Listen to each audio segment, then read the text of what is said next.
যদি ধুতিটা ভিজে যায়, যদি আমি জলে ডুবে যাই, ওই যে যার মনে জ্যোতি থাকবে সে জীবনে পাবে না। একাগ্র চিত্তে গোবিন্দকে ভালোবাসতে হবে। জয় কৃষ্ণকালী মায়ের জয়, জয় সোনা মায়ের জয়। জয় কৃষ্ণকালী মায়ের জয়, জয় সোনা মায়ের জয়। জয় কৃষ্ণকালী মায়ের জয়, জয় সোনা মায়ের জয়। মায়ের নতুন একটা ভিডিওতে সবাইকে ওয়েলকাম করছি। আশা করছি মায়ের কৃপায়, মায়ের আশীর্বাদে যে যেখানেই আছো ভালো আছো এবং সুস্থ আছো। চলে আসলাম সুন্দর একটা মায়ের ভিডিও নিয়ে। আর আজকে যে ভিডিওটা তোমরা দেখতে পাবে সেটা অন্য অন্য ভিডিওর থেকে সম্পূর্ণ আলাদা, কারণ আজকের ভিডিওতে অনেক কিছু তোমরা দেখতে পাবে এবং শুনতে পারবে ভক্তদের মুখ থেকে, মঙ্গলা মায়ের মুখ থেকে। এই জন্যই মায়ের কথা, মায়ের নাম এত দিকে দিকে ছড়িয়ে যাচ্ছে, ভক্তদের মুখে মুখে ছড়িয়ে যাচ্ছে, সারা বিশ্বে ছড়িয়ে যাচ্ছে। কারণ আমাদের কৃষ্ণকালী মা চলন্ত, আমাদের কৃষ্ণকালী মা জীবন্ত, তার প্রমাণ মিলছে সব সময়, প্রতিটা দিন প্রতিটা ক্ষণে তার প্রমাণ মিলছে। আর আজকে ভিডিওটা সম্পূর্ণ তোমরা দেখলে বুঝতে পারবে যে কেন কথাগুলো আমি বলছি। মাকে স্মরণ করলে, মাকে ডাকলে যে মাকে পাওয়া যাবে তা কিন্তু একদম না। স্মরণ আর ডাকার মধ্যে কিন্তু সেই ভক্তিটা থাকতে হবে, মায়ের প্রতি সেই ভক্তিটা আর বিশ্বাসটা থাকতে হবে। বিশ্বাস এটা সামান্য কথা হলেও কিন্তু এর মূল্য অনেকখানি। এই কথাটা কেন বলছি তোমরা এক্ষুনি বুঝতে পারবে, কারণ ছোট্ট একটা উদাহরণ দিয়ে মঙ্গলা মা সবটাই বোঝাচ্ছে। রাখালের গল্প, সেটা কি এবং কেন বলছে, তার মধ্যে কি লুকিয়ে আছে, সবটাই তোমরা জানতে পারবে এবং শুনতে পারবে। তো চলো মঙ্গলা মা কথার মাঝখানে কি এমন বলছে চলো তোমাদেরকে এবার শোনাই। আর তারই সাথে সাথে আরও একটা জিনিস তোমরা দেখতে পাবে এবং জানতে পারবে ভক্তের মুখ থেকে। ভক্ত তার উপকারের কথা যখন জানাতে যাচ্ছে মঙ্গলা মাকে, তার কিন্তু সাথে সাথে গা কাটা দিয়ে উঠছে। এমন কি চমৎকার মিরাকেল পেল সেই ভক্ত, কি হয়েছিল তার সাথে, সবটাই জানবে, সবটাই শুনবে তোমরা ভক্তেরই মুখ থেকে। তো চলো মঙ্গলা মা কি বলছে সেটা আগে তোমাদেরকে শোনাই। আমি কেন কথাগুলো বলি জানো? আমার মধ্যে চেতনা দাও, চৈতন্য দাও। মা, মার কাছে কিছু চাইলে অত সস্তা নয় যে মা সব কিছু তাড়াতাড়ি দিয়ে দেবে। তাই সেই রাখাল ভালো সাধু বাবা রোজ বলতেন এক কথা, রোজ স্নান করতে গিয়ে তিনি সেই রাখাল ভালো গরু চড়াতো আর মনে মনে ভাবতো তাই বুঝি তাহলে একটা কাজ করা যাক, এই গঙ্গাটা আমি না পা দিয়ে পেরিয়ে যাবো। তার রাখাল ভালো সঙ্গে সঙ্গে ওই গঙ্গার ওপর দিয়ে গোবিন্দ নাম করতে করতে একদম জলের ওপরে পা দিয়ে গঙ্গার ওপার হয়ে গিয়েছিল।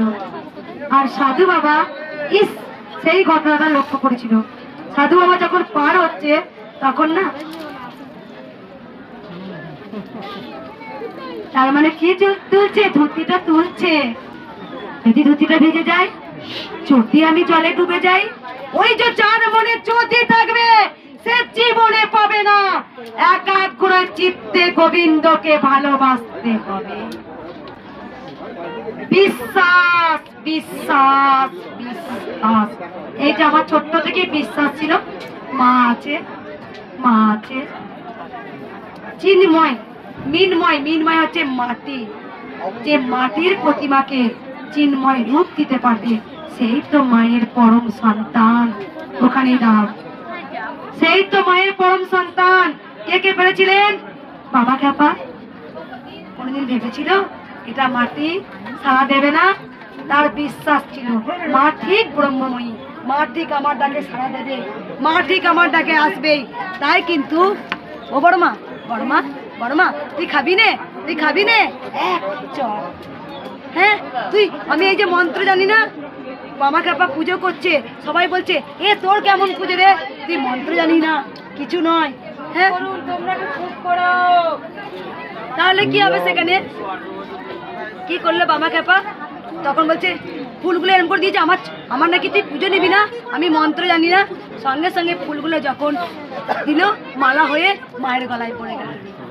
এই যে দৃঢ় বিশ্বাসটা, আমি এসেছি হবেই। কথায় আছে বিশ্বাসটাই বড় কথা, বিশ্বাসে মেলাই বস্তু। তো তো মঙ্গলা মা রাখালের যে গল্পটা তোমাদেরকে শোনালো সেটা শুনে আশা করছি তোমরা বুঝতে পারছো, যাদের মনে ওই কিন্তু যদি এই জিনিসগুলো থাকে তারা কখনোই কিছু করতে পারবে না, তারা মায়ের কৃপা কখনোই পেতে পারে না, কারণ তাদের মধ্যে কিন্তু যদি কাজ করে। তাদের মনের মধ্যে একটা একার চিন্তা চলে আসে যে একা পাবো, একা সব কিছু করবো। তাদের শত আশা করলেও কিন্তু তাদের মনের আশা পূরণ হয় না, এটা বাস্তব, এটা সত্য। চলো এবার তোমাদেরকে দেখাই আমি সেই ভক্তকে, যে ভক্ত চরম উপকার পেয়েছে। এই যে তোমরা দেখতে পাচ্ছ বাতাসা হাতে যে ভক্ত দাঁড়িয়ে আছে, সে ভক্ত কিন্তু চরম উপকার পেয়েছে মায়ের মন্দিরে। তারই পাশে দাঁড়িয়ে আছে তারই হাজব্যান্ড, তার হাজব্যান্ডই কিন্তু সবটাই খুলে বলছে মঙ্গলা মায়ের কাছে।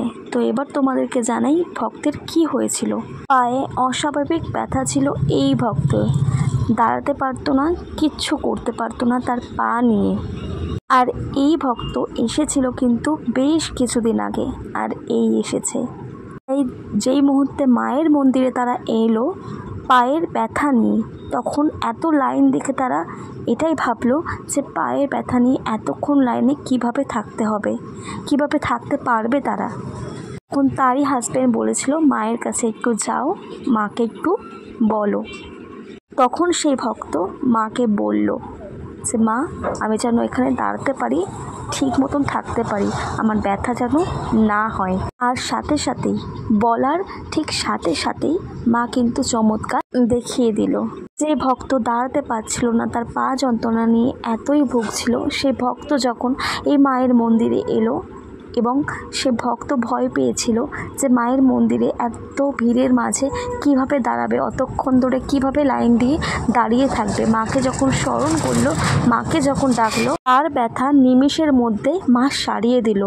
যে ব্যথা পা নিয়ে এসেছিল সে ব্যথা পা মা সারিয়ে দিল।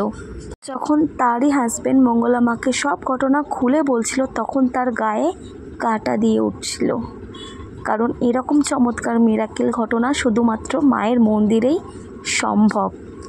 সাথে সাথে তারই আশেপাশে যেসব ভক্তরা ছিল তারাও কিন্তু ওই পায়ের যন্ত্রণা নিয়েই এসেছিল মায়ের এই মন্দিরে, তাদের পাও কিন্তু ভালো হয়ে গেছে। এরই সাথে মঙ্গলা মা বলছে যে বা যারা মায়ের এই স্থানে দাঁড়ায় তাদেরই ভালো হয়, মায়ের এই স্থান জাগ্রত, কৃষ্ণকালী মা চলন্ত জীবন্ত। তাই বলবো মায়ের এই নাম সব জায়গা ছড়িয়ে দাও, মায়ের সকল ভক্তদের কাছে এটা পৌঁছে দাও।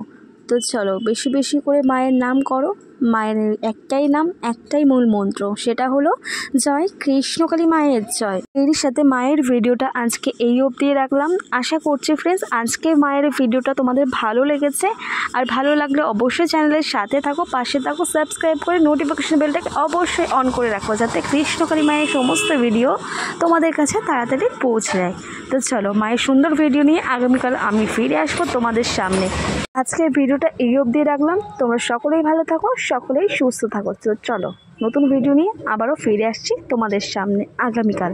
আজকের মতন টাটা ফ্রেন্ডস।